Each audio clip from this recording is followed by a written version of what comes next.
All right, everybody, welcome in to Pickaxe and Roll, brought to you by our good friends over at BETONLINE. I am your host, Ryan Blackburn, at NBA Blackburn on Twitter, part of the Mile High Sports Podcast Network, and I am excited to be here on this Friday following the opening of NFL season, which it's always fun. I always enjoy it.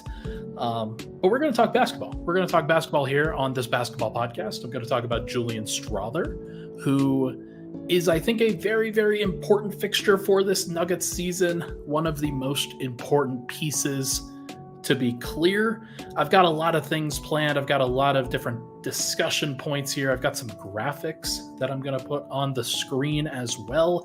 So if you're listening on the audio side, make sure to check out the YouTube at Mile High Sports. But if you're also listening on the audio side and you don't need to, it'll be okay. Make sure to hit the like button, hit the subscribe button. Would greatly appreciate it, of course.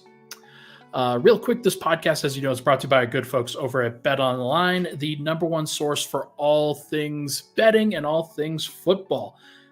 BetOnline is the world's most trusted betting platform and your number one source for everything football. BetOnline has every stat, matchup, and even live odds and spreads to bet on during the games. Think you know your stuff? Head in and get in on their $200,000 mega contest and pick 5 games against the spread every single week for your chance at weekly prizes and a share of the $200,000. Head on over to the website today to get in on the action. Bet online. The game starts here. Okay, let's get into the show. I'm very excited to talk about Julian Strawther. I think that he's one of the most important pieces for the Nuggets in this upcoming season. And the central question for this 20Q preview episode, the 6th episode of the 20Q series, we're blowing right through these. Is Julian Strawther ready for a regular role? It is very simple. Last year, he played a semi-regular role, kind of the 10th man in a 10-man rotation for the first half of the season. Surprisingly, he played 33 out of 36 games prior to injury. And I think it's important for Nuggets fans to know that he was a consistent part of things. Michael Malone did have him as a consistent piece of everything. And the narrative around Michael Malone not really playing the young guys, I think it's overblown. Unfortunately, Julian Strawther got hurt. He sprained his knee. He had some, I don't remember if he had a procedure done or not, but he definitely missed some time. He missed over a month. And then when he came back, just going through and looking at his percentages, he was not the same player. He was not the same player when he got back. I don't know if he rushed back. I don't know if he was just uncomfortable, but he only played 17 games after he returned, 5 minutes per game, 1.9 points, 17% from 3. It was not who he was prior to. But what he was initially in the 33 out of 36 games played, he averaged about 14 minutes a night, averaged about 6 points, 1.5 rebounds, 1 assist, 0.5 steals. And he was at 32.2% from 3, 38% from the field. Not like super efficient, obviously, but a lot better, or at least moderately better, than the numbers that he put up by the season's end. And what I'm looking at for Basketball Reference and for his season as a whole, I look at some of those numbers and think, man, 29% from 3, that doesn't feel that great. But he was shooting a better percentage early. It was just tanked by the way that he came back, shot 17% after his return.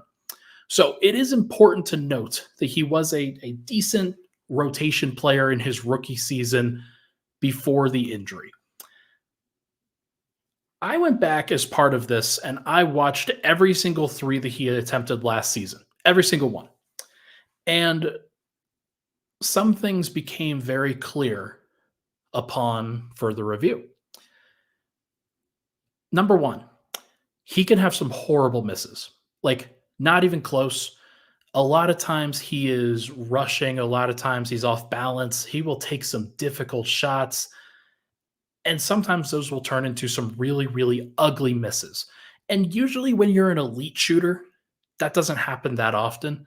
Like there were a lot of times where he would hit it like bank it off the backboard on several occasions, not just on 1 or 2, like several in a row. before kind of straightening things out and getting on balance. And I think that comes from one, being a rookie, but also just kind of rushing things. His release is so quick that when he catches the ball in rhythm and is on point and is focused, sometimes it doesn't even touch the bottom of the net. Like that thing goes straight through. But oftentimes when he's off kilter, off balance, and not necessarily receiving the ball in the right position, it doesn't go the way that it should. And so part of that, like, I think he can get better, but there are some signs that he's not necessarily this ultra elite shot maker that he was not necessarily built to be, but he was seen as, hey, maybe this guy could be like a 40% from three guy. I'm not sure if he's ultimately going to be that, but I think he's going to be better than where he was, like clearly. Next, when he sees the ball go in, like he's a rhythm shot maker. When he saw it go in, it was much more likely that he would actually make the three going forward than if he had missed prior to. He needs to see the ball go through the net. It's why drawing up plays for him is really important. It's why getting him involved early and often is going to be important for Michael Malone this season. But the other thing, the shot difficulty for him. As a rookie, you do not want to have a high shot difficulty, especially when you don't take as many, like when you don't touch the ball that often. He's an off-ball wing, only played 14 minutes a night initially. It played even less on the season after that. He's a gunner. But the Nuggets need to make things easier for him. Some of the shots that he had to take within their sets were crazy shots. He doesn't take a lot of corner threes. He takes a lot of above the break threes. I've actually got a good stat on that too.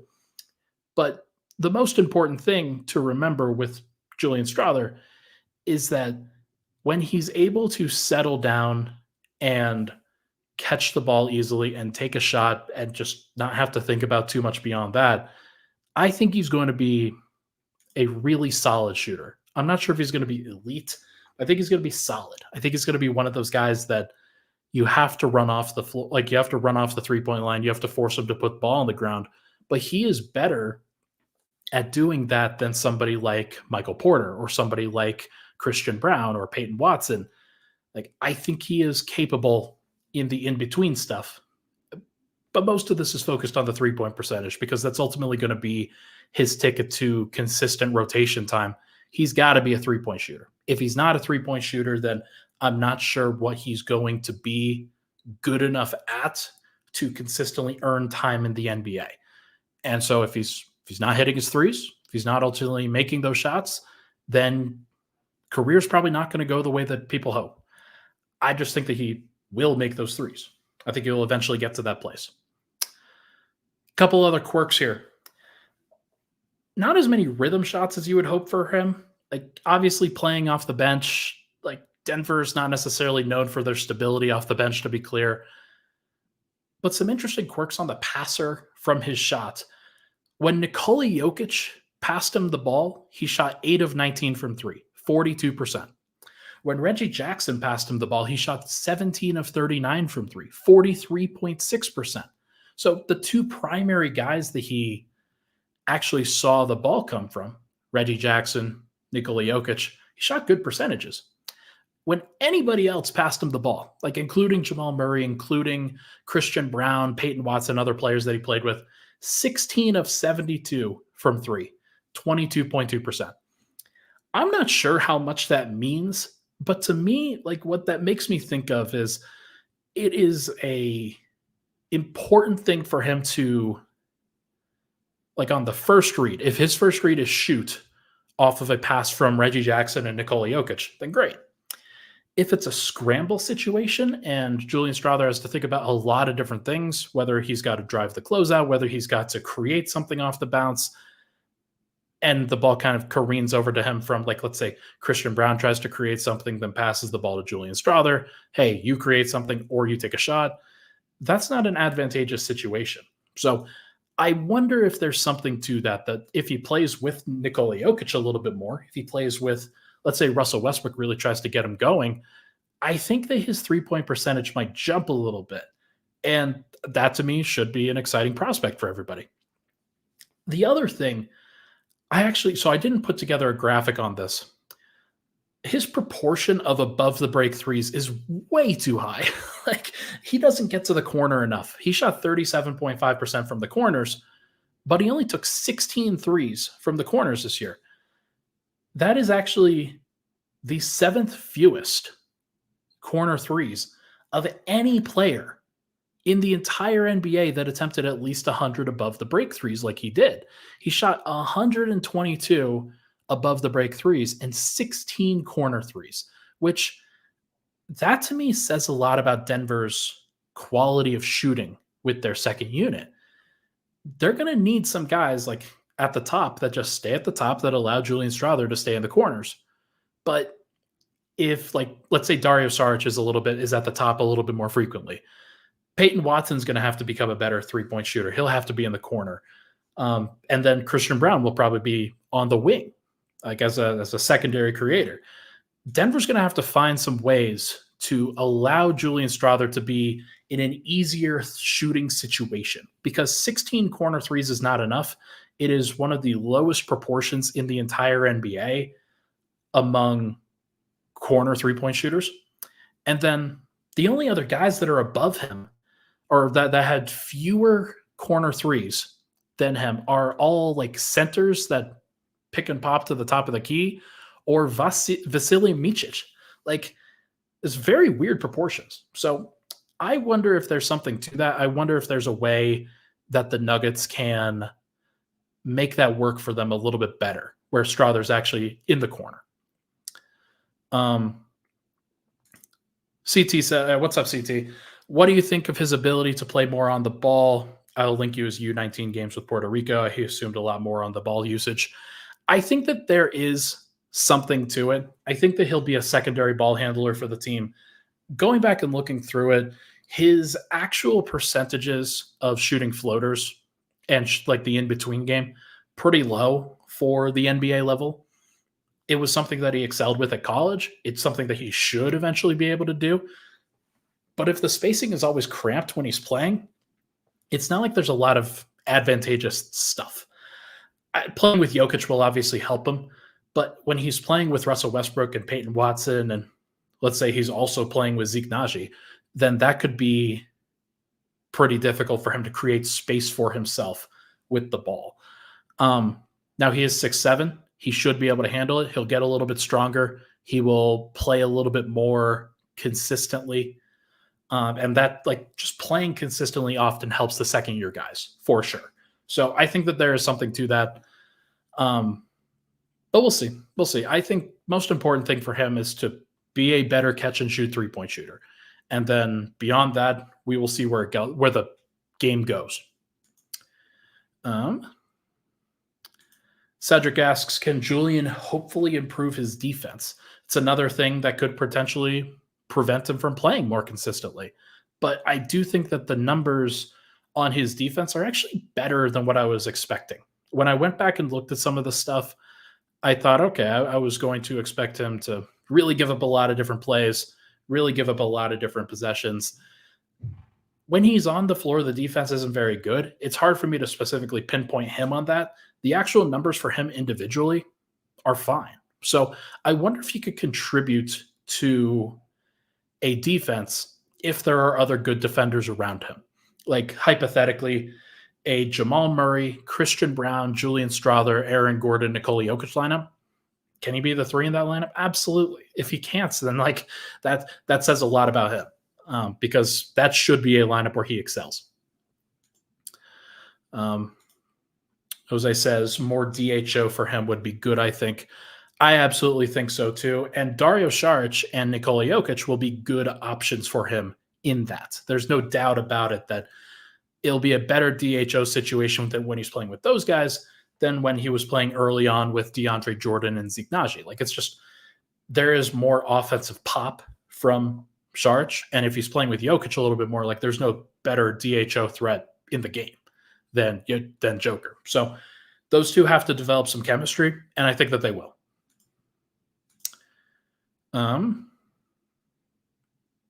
Yeah, it's interesting to see the breakdown of the actual like corner threes versus above the break threes. His shot quality was so low last year.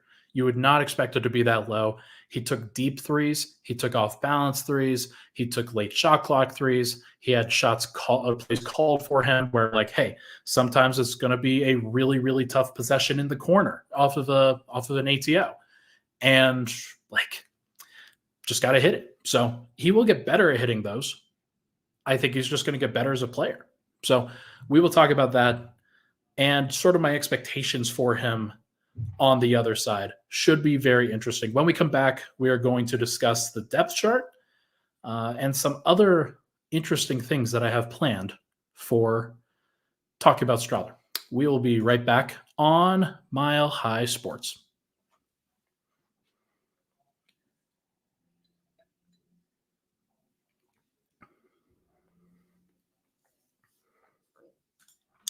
All right, back at it. Pickaxe and Roll. Ryan Blackburn here. Thank you so much for tuning into the show. Happy Friday, everybody. I hope you are doing well.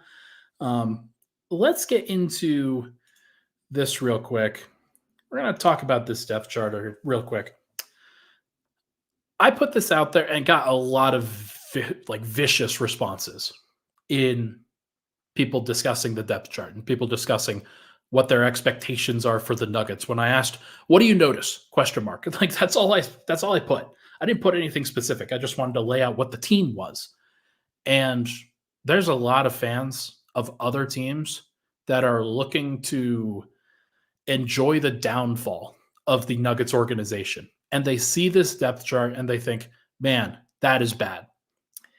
And I don't think they're entirely off base. I think that Denver's depth chart, there's been a lot of people that have discussed Denver's second unit being better. It came at the cost of the starting unit being worse. And I think that the overall question marks with the second unit still reign supreme. You're still trusting Christian Braun, Julian Strawther, Peyton Watson, and if there is an injury to any of those three guys or Michael Porter, then you suddenly have some real issues. Trey Alexander might play. He might slide over to the 2. Maybe they play Russell Westbrook and Jamal Murray together a fair amount in order to try to make up for it. Maybe they slide in Spencer Jones, who I haven't really talked about. I don't know too much about Spencer Jones. I'm going to try to figure out a little bit more over the course of this next month. But there is a possibility that Denver just has a dearth of playable talents, playable bodies at the shooting guard position, which is why I have discussed Julian Strawther as the most important bench player for the Nuggets. Not only because of the lack of depth behind him, but also because of the question marks in front of him. Christian Braun, for as much as I think he will fit into the starting lineup, is still a question mark for the Nuggets. He's still a piece that if he shoots, hypothetically, 33% from 3 next year, and then teams don't respect his jumper, then that is going to be a problem. And the Nuggets are going to have to really figure some stuff out with that. I don't know what Christian Braun's going to shoot. I don't know what anybody's going to shoot. But what I can say is that there are going to be opportunities for Strawther to play. There's going to be opportunities for him to prove himself. And I am looking forward to seeing whether he can.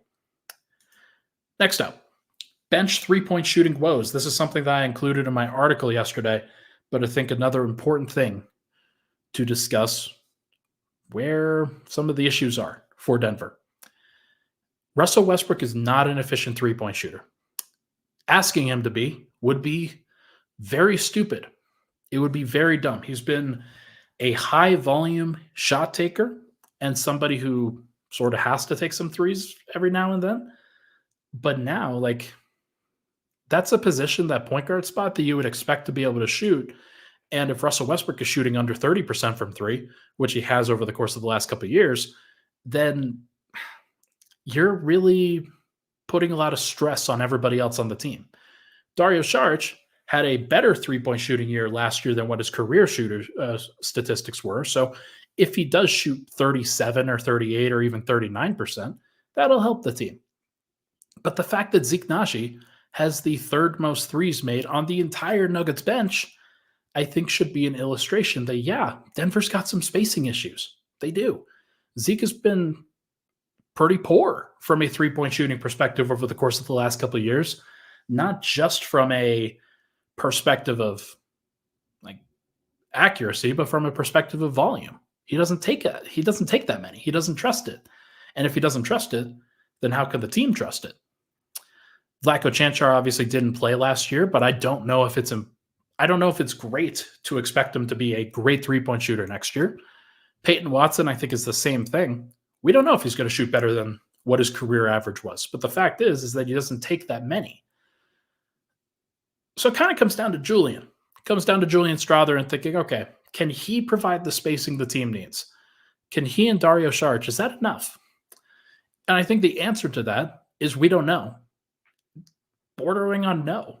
That it's going to be a lot of pressure on a young player to be the three-point shooter that people thought he could be out of college, but wasn't initially. As I mentioned in the first segment, Strawther played through October, November, December. He basically played 33 out of 36 games, shot 32.2% from three, and then he missed a whole bunch of time. And then after that, he shot 17% from three. So I think he's closer to a 32% three-point shooter, if I'm being honest. I think that the end of season stretch doesn't necessarily fully encompass who he was. Like coming back from injury, it can be really tough, especially when you're playing so irregularly. So I think it's important to give him the benefit of the doubt on that, but also, like, we'll see. This last one that I wanted to throw up here from a graphic standpoint, year one to year two leap. I did a data search on Basketball Reference on StatHead, and I came up with a list of 45 rookie shooting guards and small forwards that did what Julian Strawther did this last year. They played over 500 minutes. They had over 100 threes attempted, and they shot under 30% from three on the season. And what I found was that of those three-point shooters, I removed the rookies. There are actually 4 rookies from this rookie class that hit that quality. I found that the average jump in three-point percentage was about 5% for those guys from year one to year two. And that's what you would expect, right? You would expect rookies to get better. But I think something else to factor into that, out of 41 total players that met that criteria, 33 increased their three-point percentage and only 8 decreased their three-point percentage. And most of the guys increased it by not just a little, but by a significant amount, to the point where they were at least average from three, if not better. Like you could see, I'm looking at it now, players like Allen Houston, Kevin Durant, Brandon Ingram, Paul George, Cam Thomas, I think is a really good example for Julian Strawther. Cam Thomas went from 27 to 38 on his three-point percentage, an 11% increase. Gary Harris, Nuggets fans know back in the day, 20.4% from three, jumped to 35.4% from three. That's a 15% jump. LeBron James, 29 to 35. Isaac Okoro, 29 to 35. Lou Dort, 29.7, exactly where Julian's at, to 34.3. The average jump in three-point percentage was about 5%. And I think that there is a reason to believe that Julian Strawther will be pretty good from a three-point percentage perspective in this next year.